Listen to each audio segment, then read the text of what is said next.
حضرت سیدنا آدم علیہ نبینا علیہ السلام کا دربار اقدس لگا ہوا ہے، آپ کے چاہنے والے، آپ سے پیار کرنے والے آپ کے ارد گرد بیٹھے ہیں۔ حضرت آدم علیہ نبینا علیہ السلام سے آپ کے غلاموں نے عرض کیا کہ حضور آج ہمیں کوئی ایسی بات بتائیے جس سے ہمارے دلوں میں نرمی پیدا ہو، ہمیں محسوس ہوتا ہے کہ جیسے ہمارے دل پتھرا گئے ہوں۔ حضرت آدم علیہ السلام آپ اپنے غلاموں سے بول رہے ہیں، کن کے بارے میں بات کر رہے ہیں جانتے ہو؟ تمہارے اور میرے بارے میں بات کر رہے ہیں۔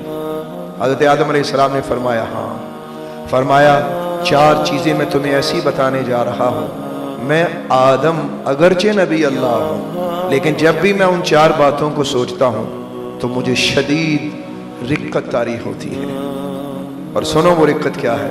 فرمایا کہ آخر زمانہ میں ایک امت ہوگی جسے امت محمد کے نام سے زمانہ جانے گا، تو آخری امت کی تمہیں ایک بات سناتا ہوں۔ فرمایا جب اللہ نے میری توبہ قبول فرمانی ہوئی، جب زمین پہ مجھے بھیجا گیا تو مجھے میرے اللہ نے حکم فرمایا آدم جب تک تو بیت اللہ میں نہیں جاتا نا تیری توبہ نہیں قبول کروں گا۔ اور امت محمدیہ کو یہ فرمایا گیا جہاں توبہ کرو اللہ معاف کر دے۔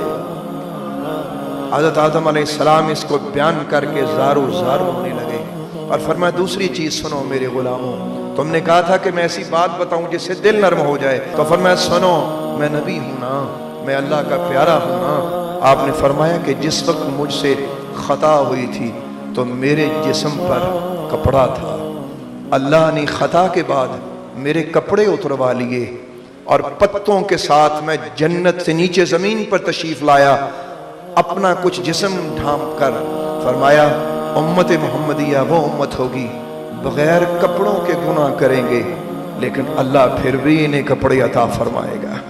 فرمایا تیسری بات سنو، جب مجھ سے خطا ہوئی تو میری اور میری بیوی کے درمیان فاصلہ کر دیا گیا، مجھے اور میری بیوی کو جدا کر دیا گیا، لیکن امت محمد اتنی عظیم امت ہے، اللہ ان پہ اتنا مہربان ہے، یہ کتنی خطائیں کرتے رہیں اللہ ان کی اور ان کے بیویوں کے درمیان جدائیاں نہیں ڈالتا۔ فرمایا چوتھی بات یہ ہے میں نے خطا کی، مجھے جنت سے باہر نکالا گیا، مجھے جنت سے باہر جانا پڑا، لیکن یہ باہر رہ کر سارے کام دوزخیوں والے کریں گے اور توبہ کے بعد یہ پھر جنت میں چلے جائیں گے۔ یہ امت محمد کا مقام ہے۔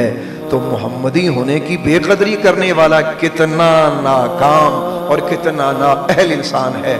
آج سے اپنے دل میں ارادہ کرو کہ اللہ اپنی محمدی ہونے کی ہم ناشکری نہیں کریں گے، رسول کریم کی غلامی کی ناشکری نہیں کریں گے۔ اور ناشکری کی پہلی علامت سنو کیا ہوتی ہے کہ اپنے مقام کو بھول جانا، اپنے مرتبے کو بھول جانا۔